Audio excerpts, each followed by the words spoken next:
This is WRUULP, Savannah, Georgia, 107.5 FM, WRUU.org. We are Savannah Soundings, community radio with global soul.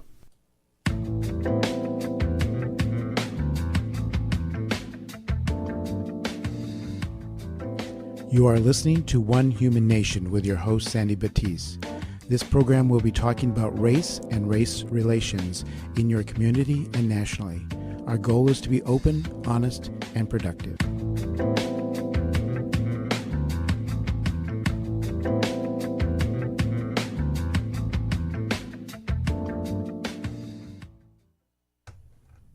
Welcome to the One Human Nation show. I'm your host, Sandy Batiste, and welcome back to another week of talking about race and race reconciliation and some of the hot topics, current events, I should say, we're going to get into a little bit later into the show. So before we start today's show, remember that the viewpoints expressed in the following program are not necessarily those of WRUU, its license holder, or its staff. So I guess one of the things that I could say about this week in current events, and dare I say the name, Charlottesville, I can say that it has been interesting, and it's been interesting to see the responses all around. And it got me to thinking about how much importance we put into telling our story, the way we want to hear our story told. And it started me thinking about something that started with two presidents, Franklin Roosevelt and Harry Truman. And this is from an article that was written back in May 2016 from the Chicago Tribune. And it was talking about how much money was being spent now in presidential libraries. So, you know, in addition to what was triggered in Charlottesville, it also triggered in removing different monuments. And that's been kind of the ongoing topic in communities across the United States, as far as maybe that is the step in the direction for reconciliation and moving towards becoming one human nation. And different communities are having that discussion. I was interesting to note that in Savannah, that was going to be a topic. It's an ongoing topic, and it's coming up again about renaming Talmadge Bridge. Something different. So for those of you that are familiar with that wonderful suspension bridge between Savannah and South Carolina, I'll let you do your own little research on that as far as why that's a hot topic in the Savannah area and for the state of Georgia. But it started me looking at and thinking about just how much goes into telling our story and the dollars that are spent. So I thought this tidbit was interesting, and it's really kind of a good segue into the guest that we're going to have today, and she'll be contacting us in about 10 minutes. But it talks about when the presidents first started this. It was for Roosevelt started it, Franklin Roosevelt, and at the time, the dedicated cost to build it, this was in June 1941, was $400,000. And then it says the cost kind of went up with the next cost, the next round, being at $1.75 million. This is as of July 1957. And it goes on to state that the ongoing libraries exponentially accelerated and expanded in ways that I am sure those initial presidents did not think about. So Lyndon Johnson's library, which I confess I've been to, and it's awesome. But then I really wasn't thinking about the cost and how that was going to be playing out with each president. So Lyndon Johnson's library cost 10 times as much as Truman's. Ronald Reagan's was triple the cost of Johnson. George H.W. Bush was doubled the Reagan budget. Bill Clinton's then was doubled Bush. And at this time, George W. Bush raised $500 million to build his presidential shrine. And it's anticipated that the past President Obama was going to double that mark. So basically, this article goes on to say that in the span of 60 years, the price of a presidential library has gone from less than $2 million to $1 billion and counting. So it kind of begs the question, how much goes into kind of preserving our legacy? And I guess one way to do that is you tell your own story. And as we think about what is it going to take for us to become one human nation, and the conversations we have and the dialogues we have, one thought that comes to mind, and I've thought about for several years now, is how could we have a conversation and totally eliminate referring to race? Can we rethink how we think about race in identifying people? Because so much of what we and how we identify is attached to this concept of race. And we talk about it on this show that with this concept of race also comes different biases, and unconscious biases happen to be the worst if it's something that's causing harm. We've talked about, defining how I define the definition of racism and how I like that definition. And that's all posted on the website, but it's based on a system of privileges that gave advantage to people based on the color of their skin. And so this has been kind of an ongoing, I really even hate to say the word issue because it doesn't even begin to measure the scope of how damaging it has been for this country. And if you feel the same way that I do about this past week, it's been interesting, but it's also for me kind of an indication of how we're waking up more and more as a country, how people are waking up and how they're engaging. Now, for some, they're waking up like in shock, like, how did this happen? How could this possibly be happening? And for others, it's like, well, I'm not surprised that it's happened. It's past time for it to happen. So what we stress on the One Human Nation show is really taking a look at what is your internal culture. Take the time this week to feel your pulse. And if you can, just take a quiet moment and write down what you're feeling, what you're thinking. And of course, it's all over there on social media. But this is about your journey. This is about your personal journey. And one of the things I do like to stress that it should be without judgment. Your journey is your truth. And we had a show that talked about that, because what I see a really lot of is that people are trying to change for their truth to match others' truth, which is a difficulty because my truth is my truth and we don't have to agree about it, but we're probably going to have a problem communicating if you're trying to change my truth. And especially if we have diabolically opposing points of view. But that doesn't mean we can't have a conversation. And that's what the One Human Nation show is all about. So if you haven't at this time, if you have not up to this time taken the implicit association test, remember you can connect at onehumanation.info. I highly encourage you to do that. There's several different types of implicit association tests that you can take. The other link that's included is one about undoing racism. And actually, I have the page now entitled Undoing Racism.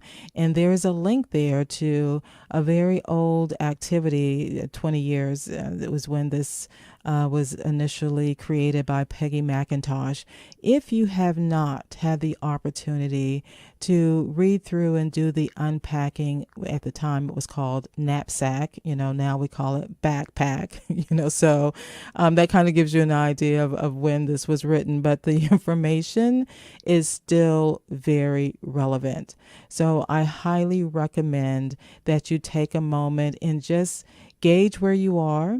See where you are with the implicit association test. You don't have to share that information with anybody, but it's really to start, if you haven't already done so, start taking a really close look at what is the internal culture. And there's our caller, so we're going to take a short break.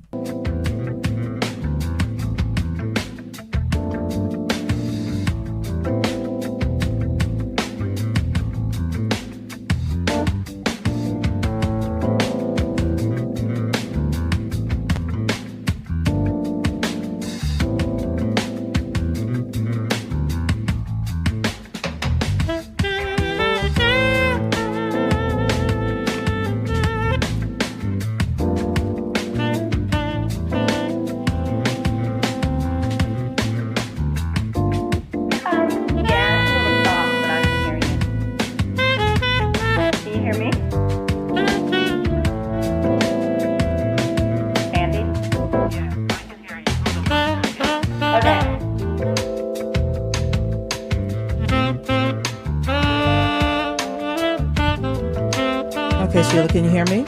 Yeah. So we're here with our guest. Sheila, are you on the line?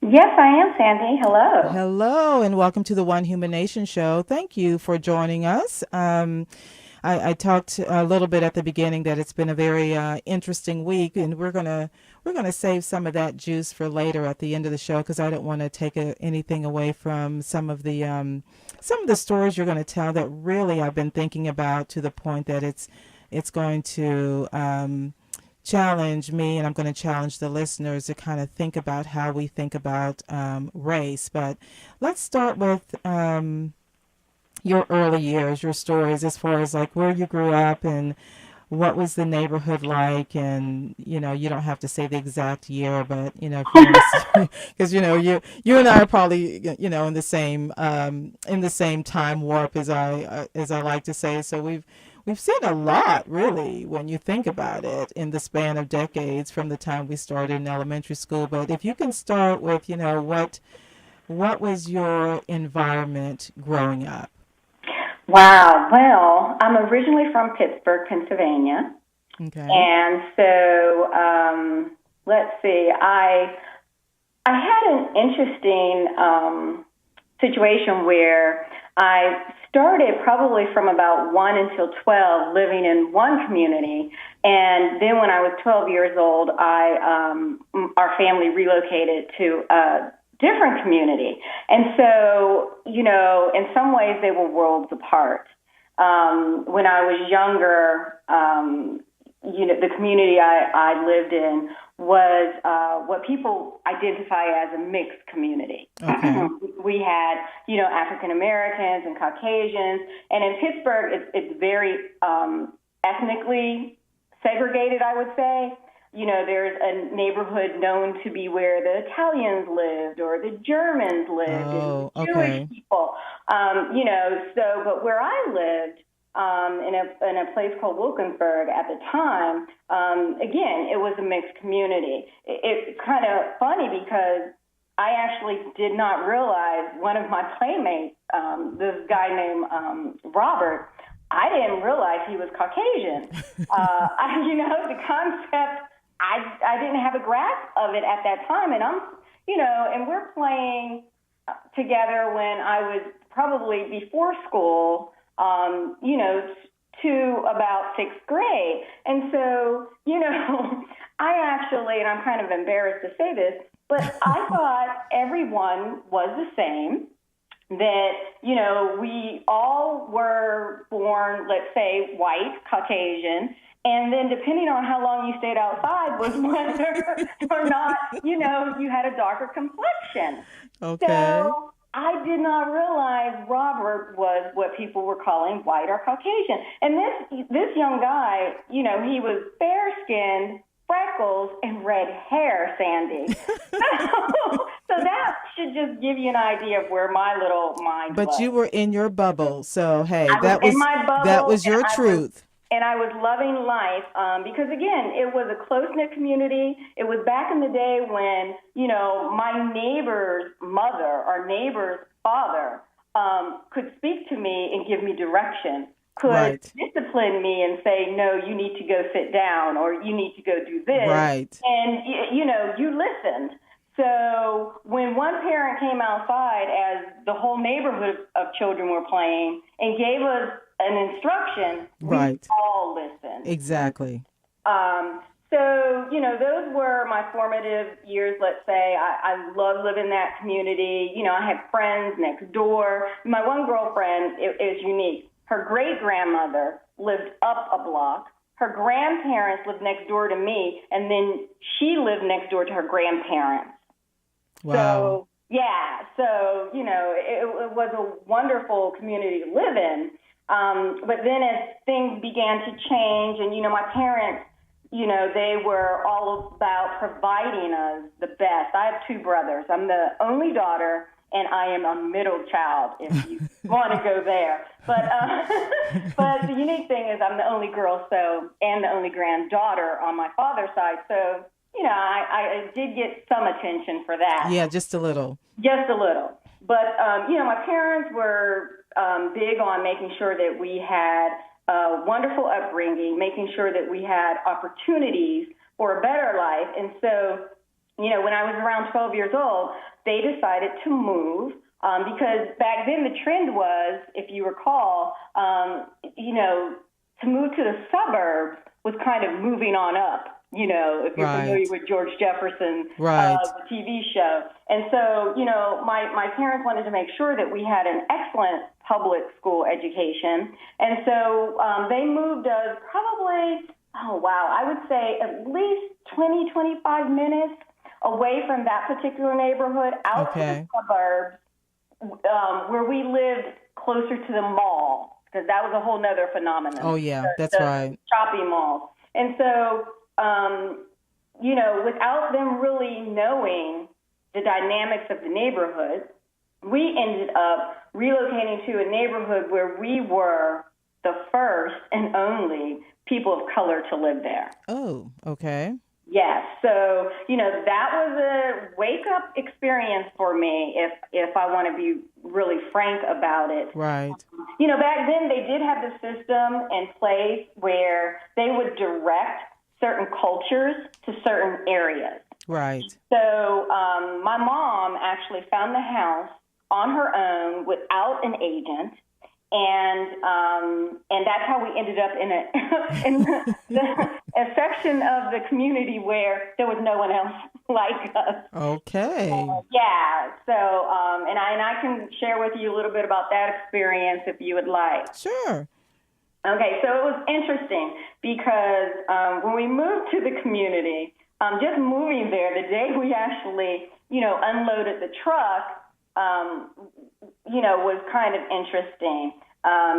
We, as children, we're outside, playing, and there are other kids in the neighborhood. And I remember, meeting, some of the children that later on I would interact with. And so, they were kind of open, coming over, saying hello. And when I finally started meeting the parents, I remember one lady, her first question, because when we moved, half our neighborhood came to help us move. Oh. And so I think it was quite a shock for the other people in the neighborhood, especially during that time. Their first question was, well, how many of them are you? Right. Are all, Are all of you moving in? Exactly. They were very concerned about the number of people of color who was moving into their neighborhood. And then the next question out of their mouth was, well, what do your parents do? Okay. So I was like, they were very inquisitive, which was different from the community I grew up in. Because we didn't ask personal questions like that. Right. There were certain things you didn't talk about. You didn't discuss money, right? And you didn't probe into, the personal lives of your friends. Right. At that time, it was rare that we actually went into our friends' homes. We played outdoors. Right. And so, the fact that these people were asking these personal questions, I was like, whoa, what's going on here? And then, once we started interacting with the children, the fact that they invited me into their home was another, I was like, really? We can go inside? So that was a little different. But I can just tell you one of the things that happened to my mother and I is as we were leaving our home after we moved in maybe a week or so, we were actually at the stop sign at the corner of where our home was, and the police stopped us. And I recall this, and it's etched into my memory as a young person because I was like, whoa. The police officer asked us if we were lost and what were we doing there. And, stopped us for no reason at all to ask us these questions because obviously we were out of place. Right. We were in the wrong portion of that community, Sandy. Right, exactly. So that was just the beginning of my experience there. Well, that's when you were woken up. Let's put it that way. Yeah. So where did you wind up going to college? Because part of I think sometimes, I didn't have I was kind of like you, kind of clueless in some ways. And it really was not so much, I wasn't thinking in terms of when I went to college, should I go to a historically Black college or university, or should I go to, predominantly, white university? I just went where, number one, I could get an education and it didn't cost an arm and a leg, which at the time was a predominantly white university. Right. So how, where did you wind up going to university, and was that shaped in any way, shape and form by your experiences growing up? Well, that was an interesting situation. I ended up going to a university that I didn't particularly choose to go to. It was kind of by default. Right. I applied to two schools after, my first thought was I wanted to go to Ohio State University where my cousins and my aunt had gone. But I was supposed to go with my best girlfriend from the neighborhood I used to live in. Right. And so some things happened where she could no longer go away out of state for school. And so I was in a scramble to find a university to attend. So I applied to the University of Pittsburgh, and I applied to Duquesne University, which is a private Catholic school, and got accepted to both. However, the University of Pittsburgh at the time did not have a business program. Well, let me say, they had a business program, but it was in the evenings. It was structured for people who worked during the day, I guess. Right. Wanted to attend school in the evening, and that just didn't fit my needs at the time. So because of that, I said, well, I'll go to Duquesne University, right. Which is an excellent school. And what was interesting, though, is I'm not Catholic, and it was a private Catholic university. And so once again, the universe has placed me in a place where, that is outside of, I guess, my comfort level or outside of what I know. Right. And so in addition to me not being Catholic, I was also a minority because I'm a person of color. Right. But I'll tell you something, the universe has a way of working things out. Because of my experience in elementary, middle school, and high school, being a minority, being in my elementary school the only person of color, for a lot of the students there, they shared with me, I never met a Black person before. So I was kind of, that person that they got to ask all those questions to, right. Like, what do you do to your hair? And, do you suntan? Do you sunburn? And so mostly the girls were inquisitive. Unfortunately, there were a group of boys that were mean and hateful. It was my first experience being called a nigger, which, like a jungle boogie. I remember going home saying, Mom, what's a jungle boogie? Oh, I had no clue, Sandy.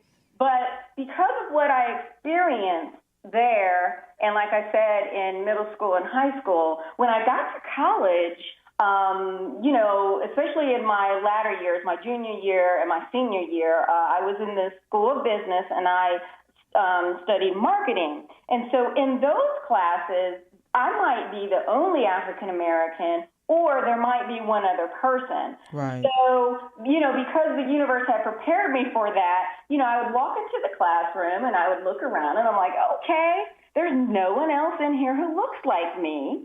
Or I would say, okay, there's like two of us,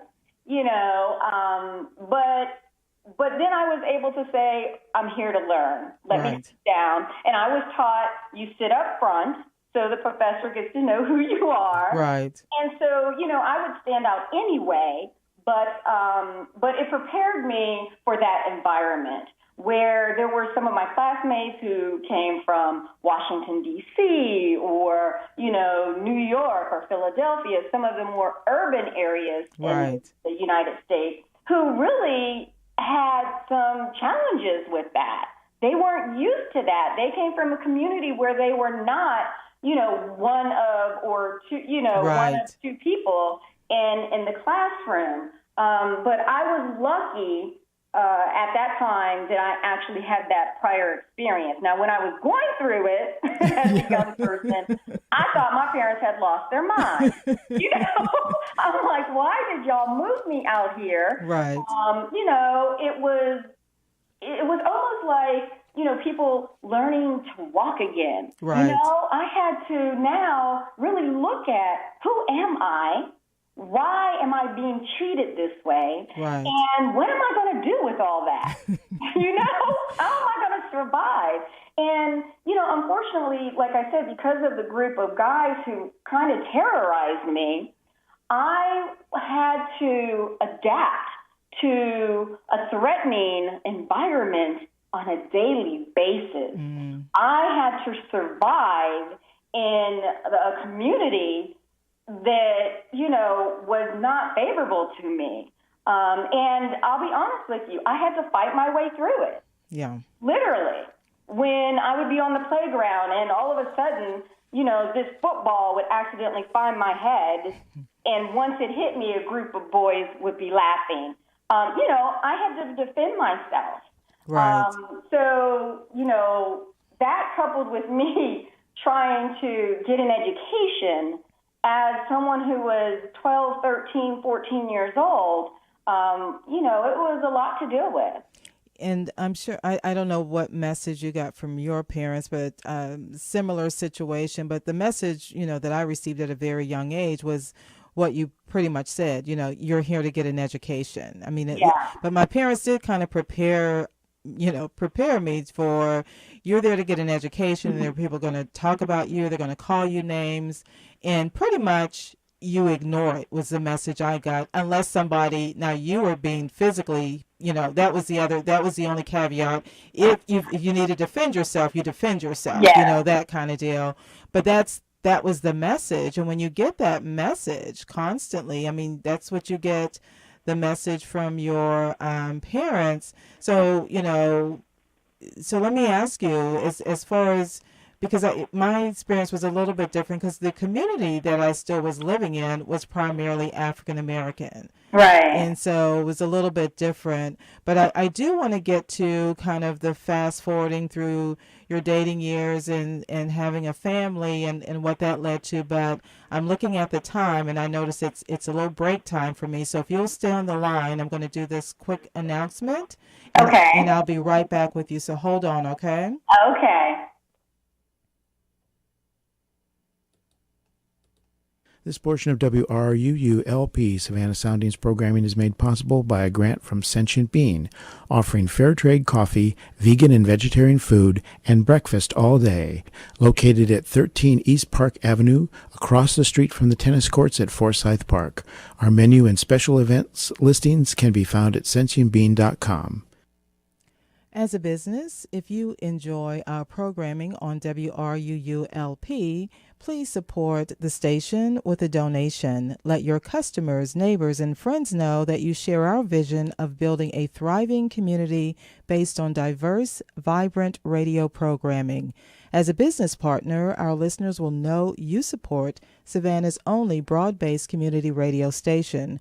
Become a tower sponsor or underwriter. To check out the levels of corporate sponsorship and to donate, go to www.wruu.org/corporate.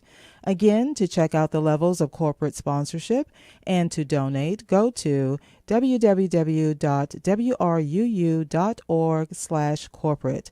Thank you for listening to and supporting WRUU-LP. So we're going to go back to our guest.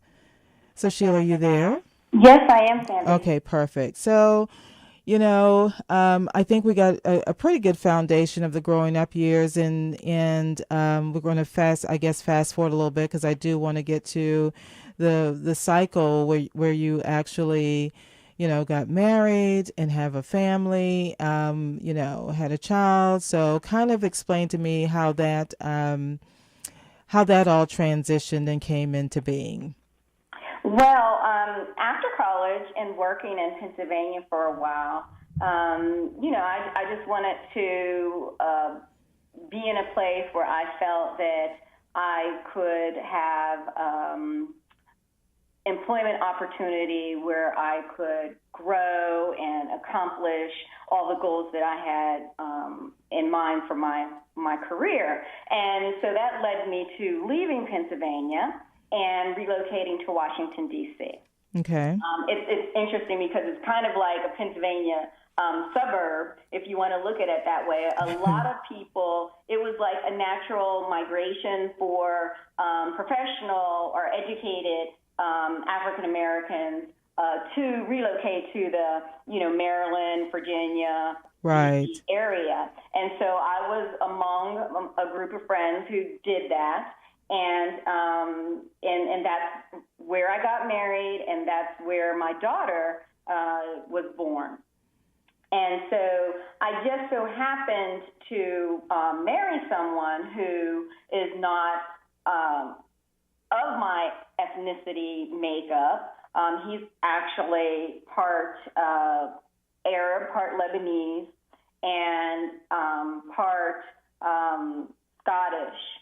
And so we met at work, and then we got married and had our daughter, who is what we call in our home multicultural. I wanted to be very specific with titles that right, we place on ourselves and on children. And one of the things I did not want my daughter to identify herself as was what they call mixed. right. Because, for me, it's almost like how they talk about the breed of a dog. Oh, that's a mixed breed. Or, right. I didn't want her to feel that she was an other. Right. And so we embrace the term multicultural. So we have a multicultural family because that's what it is. We believe there's one race, and it's called human. And so we're all part of the human race, but we're from different cultures. Right. Multiculture. And like I said, her dad is half Lebanese and half Scottish, so he's multicultural. Right. And so, I wanted my daughter to be able to embrace everything that she is and to be proud of it and not to feel that she was less than anyone else. So, and I had to, at an early age, I remember at 5 years old, when my daughter was getting ready to start school, I had to explain to her that there will be people who may not like her simply because of who her parents are. specifically probably what her mother looks like. Right. So I had to give her the words, the language, trying to explain to her what she may possibly face once she started school. And I just have a brief story about that. We lived actually in Maryland. And so when we enrolled her in Prince George's County schools in elementary school, they have you fill out all the documentation, all the paperwork. And of course, we love how the government has, the little boxes you're supposed to check off. Right. That you as a person is supposed to identify with one of these little boxes that they determined is how you are supposed to categorize yourself. So, since my daughter's multicultural, I checked out every box on that little form that applied to her, and I wrote some in. So, of course, you got the call. Yeah, I get a call from the school telling me that I need to choose one. Right. They said, I'm sorry, you need to pick one. And I'm like, no. No, I don't. My daughter is all of these, and I am not going to just pick one because I'm not going to choose for her what she is going to identify with and what she's not going to identify with. And so the lady on the phone calling from the office at the school said, well, how do your neighbors see her? When your neighbors see her, what do they think she is? And I said, well, my neighbors think my daughter's Puerto Rican, but she's not. And I proceeded to tell the young lady, that they probably need to change their form. And if they needed assistance with that, I am available. So I don't know, what happened after that. But I do know it was quite interesting because, we left D.C., we moved to Nashville.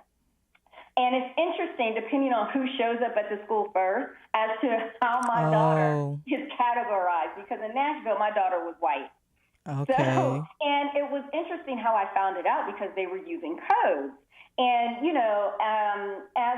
as an involved mother, I volunteered in the school every week. And I did that the entire time my daughter was in school. Right. But I noticed, and I think it had something to do with the lunch program maybe or funding that they got. But I noticed my daughter had the same code as, the little boy down the street who was Caucasian. And I kind of pieced it together myself. And I'm like, they just chose her ethnicity for her.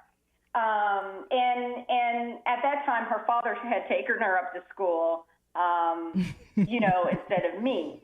And so then I noticed when we moved here to Texas, my daughter identified herself as African American. And that was her choice, and I didn't say anything about it because it was her choice. Right. But it's just interesting, those little things that happen. Yes, it is. And I think the challenge for all of us, I mean, in the, the title of the show is One Human Nation, but the struggle is how can we start thinking about ourselves and other people as multicultural? Yeah. Because, I'm one of those people that got, the little ancestry DNA test done, and I'm sure others have. I think you have too. And so you get the test results back, and some of it well, actually, there was no surprises in mine. I mean, they don't specifically say which country in Africa, but it was like, 17% also European, So, but I think it would just be this unique shift in our culture in this country if we could start embracing that we are a multicultural nation. We most definitely are, Sandy, and I agree with you 110%. I feel, like I said, those little boxes they have you check off, I understand what the reasoning is. However, I think more than anything, they're there to divide us. They're there so, someone who is insecure within themselves can make themselves somehow feel better by choosing a subcategory or a category to put down. And even if you go back to where I'm from in Pennsylvania, most people are multicultural. I mean, we had, if their father was German and he married someone Italian, those are two different cultures. Right. They have different traditions. Right. And so that person is multicultural, but they get to check off Caucasian. Right. So I agree with you. I think that if we get to a place where you're able to, and I know this is hard for a lot of Americans who are of African ancestry to actually know where they come from, because, right. I was able to trace mine back to the plantation in Virginia outside of Charlottesville. A lot of times we don't know the specifics. Right. And so when I did my DNA, it actually came back, I was 75% West African, right, and 23% British. And so, I knew there was, multicultures in my line, because when I also looked at the census data, when I was researching my father's side, everyone starting with my grandfather was identified on the census data information as mulatto. And so my understanding is mulatto meant of mixed, right, what we consider race, which it could be mixed, African American or African with Caucasian, but it also included Native American. Right. Because the story of my family is that my dad's grandmother is Cherokee, Native American. Right. But, if we would all just be able to say we're all multicultural, right, then I think there would be a less platform for people to want to be able to, say that someone else is inferior to them because of what their culture is. Exactly. So, yeah, that is one thing that I really I'm going to look at even closer, and just in my conversations with people is really trying to minimize as well as totally eliminate referring to invalidating that we have this thing called race, because we Right. know that it biologically does not exist. But I do want to get into how you're, because I know what you do and how you've gotten to that point. I do want to talk about, I know you made a recent trip to Africa, and I want you to talk a little bit about, what the impact was and why you went, based on the business that you're in now, that I think is just awesome, because I don't have that talent gene anywhere. I think it's such a it minimizes it if I just say, oh, well, Sheila, she does jewelry making, because what you do is so culturally intense. So, talk about that a little bit and how you got into that, because, you and I met when you were in the real estate side of the world. So how did you make that transition to something that's obviously your passion? Right. Well, I like to identify myself as a closet creative. I mean, I've always been creative. And when I started going within and going through this journey of self-discovery, I said, what's the common link? What has the common link in my life been? And that's been that I'm creative. Although I have a degree in business, and, I have a business mind, and, the other half of me, I'm a creative person. And, whether it was doing topiaries in Maryland and faux painting containers and having that business, or, re-landscaping my yard, I'm like, I love to create. And it's interesting because part of my research when I was looking into my father's side of the family is that I found out that his grandfather was a carpenter. And I'm like, okay, there we go. I love creating and building stuff. And so my great-grandfather also created and built things, right? Right. There was that connection. But, what I was able to do is be still and really go within to find out what is my passion, what is my purpose, what am I supposed to be doing. And so through that process, it was given to me that I was going to design jewelry. And I said, okay, if that's what you want me to do, then of course I'm going to do it. I knew nothing about the jewelry business, but I came from a retail background. I came from retail buying, retail management, working for New York men's accessory manufacturer. So I had the knowledge and I had the skills, although I never did this specific business. And so I started my jewelry company, and we launched in 2014 during Austin Fashion Week. And it's something that's just been growing ever since. But, a lot of who we are comes from our experiences. And because of my experiences, excuse me, my company has three company pillars. And they are individual style, self-discovery, and empowerment. And so those are the things that I'm passionate about. Individual style comes from me being unique in my environment, being the only person that looked like me. And so what I had to do to survive, Sandy, is I had to embrace that. I had to embrace everything about it, the way I looked. I then, because I already stood out, I felt comfortable not dressing like everyone else. And so I embraced my individual style.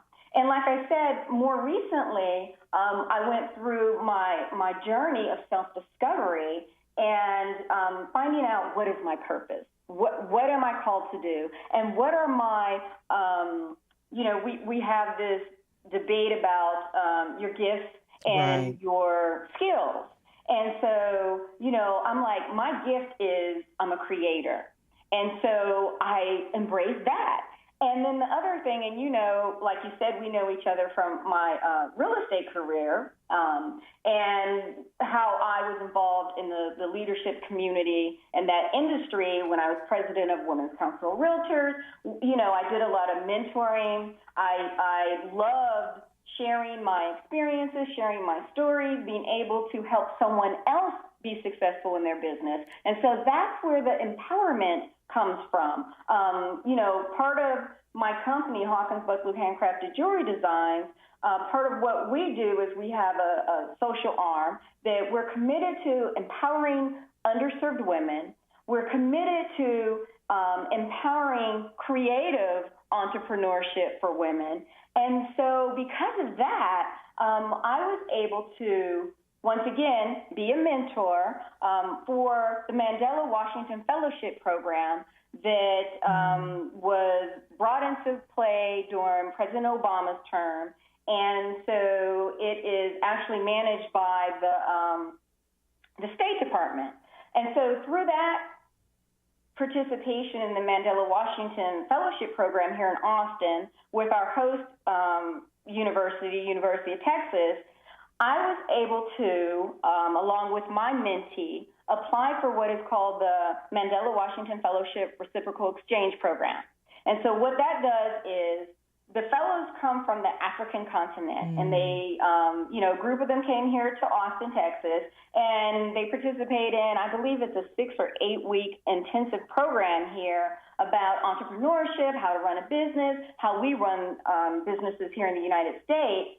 And so through that collaboration, I was able to apply for the reciprocal exchange program with my mentee and put together a project that we were able to take back to her community in Africa.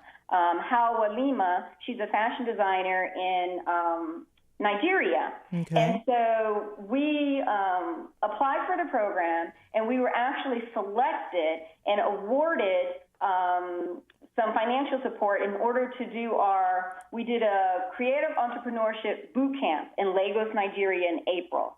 And so it's interesting how, the universe works, because I've always known that I was going to go to Africa. I didn't know why, and I didn't know when. But because of my participation with this program, and I was given that opportunity. And so that's what we did, Sandy. In April, my daughter and I, which was another, wonderful experience, was I was able to share going back to the land of my ancestors with my daughter. Right. The first one in my family to do so since they crossed the seas, right. Locked down in shackles at the bottom of some vessel coming right. here to the United States to be slaves. Right. So, not only was it a wonderful business opportunity, personally, it was a once-in-a-lifetime trip.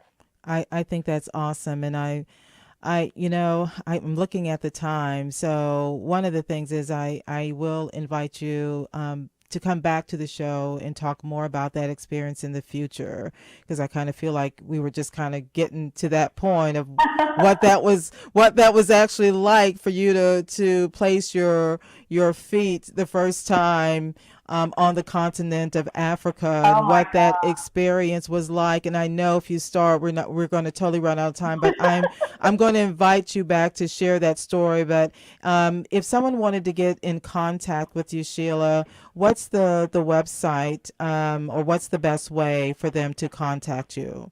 Right. Well, our website is HawkinsBucklew.com. That is my last name. Hawkins Bucklew. It's like buckle without, with a W, Bucklew. And so they can contact me through my website, our social media, our Instagram, our Facebook. Everything is Hawkins Bucklew. So it would be Facebook.com/Hawkins Bucklew, Instagram.com/Hawkins Bucklew, and my email is jewelry@HawkinsBucklew.com. Okay, that is awesome. And thank you so much for sharing. And really, I have put a pin into this multicultural word. I mean, I am going to embrace trying to use this more and to wean myself, because it is about your personal journey. And we've been conditioned so much in this country about how we identify ourselves. It's how do we unravel that? And it really starts with the words that we use to describe ourselves. Exactly. And so I want to make that shift, because and we didn't even get a chance to talk about Charlottesville, because that's a whole nother issue. But I think it is tied to this shift that's happening in this country. And although I don't like to see that someone got killed and people got hurt. I mean, that's a whole different issue, but it is a very interesting time to see this shift happening, and how it's rolling into communities all across the United States, and the discussions of, the different statues and renaming buildings. And it is, people are waking up, and it's important for everyone to show up. It is, and it's about time. Exactly. So once again, thank you so much for sharing your time with us. I am going to put a pin in it too for you to come back on the show. So you keep doing what you do. I am so proud of you, and thankful, and hopefully one day I'll be able to make it to the continent of Africa to visit. And I've got a friend of mine that she just came back, so I know she's going to be telling me some wonderful stories. She's already started sending me pictures. So oh my gosh, it's just awesome. It is just awesome. It's a trip every person that's ancestors are from Africa should definitely take. It's eye-opening. It's life-changing. But I want to say to you, Sandy, thank you so much for having me. I greatly appreciate it. I hope I was able to share something that will help, improve someone else's life, or, give someone else a different way to see themselves. So thank you so much. Thank you so much. And yes, and I'll be in touch. Thank you. Well, thanks for our guest, Sheila Hawkins Bucklew. And in case you're wondering, the spelling of her last name is Bucklew. And that's the way that you can connect with her. And it's worth it to look at some of her jewelry, definitely, because the other thing she didn't mention, her jewelry has different themes. And like I said, I'm not the best person to describe it, but I think it's awesome when you look at the creativity behind the jewelry there and the deeper message of how she's empowering other females to follow and find and follow their. So, as we wrap up the hour, I do encourage you to continue on your journey. I know it's been an emotional week. Definitely take a look at some of the resources at the One Human Nation website, and that's onehumannation.info. Next up is going to be Sound Limit with Troy Stoner. Thanks for listening to the One Human Nation show.